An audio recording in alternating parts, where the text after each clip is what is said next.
Des sirènes, des cris, mais aussi de l'obscurité. Un jour ou l'autre, les pompiers seront confrontés à ce stress.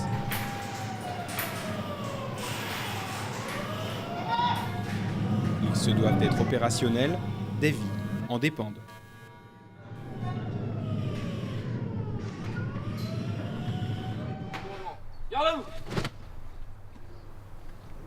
Dans cette caserne de Fleury-Mérogis, séance de pompe obligatoire avant de rejoindre les salles de cours.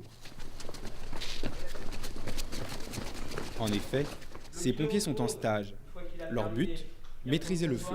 Le 22 prend sa place et le 33 se met en sécurité. La théorie précède la pratique, avec un seul mot d'ordre, la sécurité. Les stagiaires sont hydratés avant d'accéder au conteneur.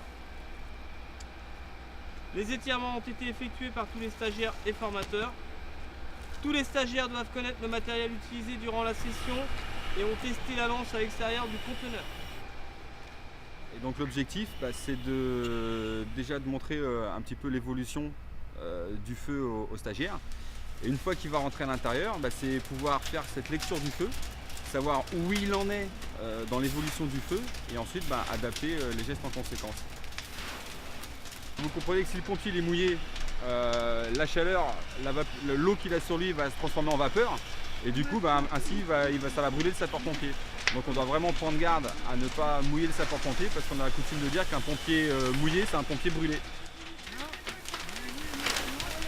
Sous l'œil de leur moniteur, les soldats du feu manient la lance.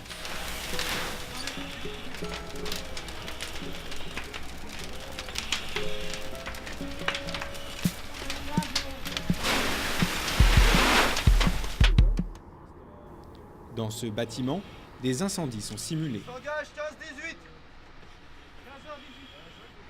Les températures peuvent atteindre 1000 degrés. Cela nécessite un équipement de pointe, un budget conséquent est donc nécessaire. Le SDIS perçoit des recettes de la part majoritairement du Conseil général de l'Essonne, donc à hauteur pour 2010 de 92 millions d'euros. C'est-à-dire que dès lors que quelqu'un vient en stage à l'école, c'est grosso modo le coût de revient de cette journée de stage peut être évalué à 300 euros. Voilà.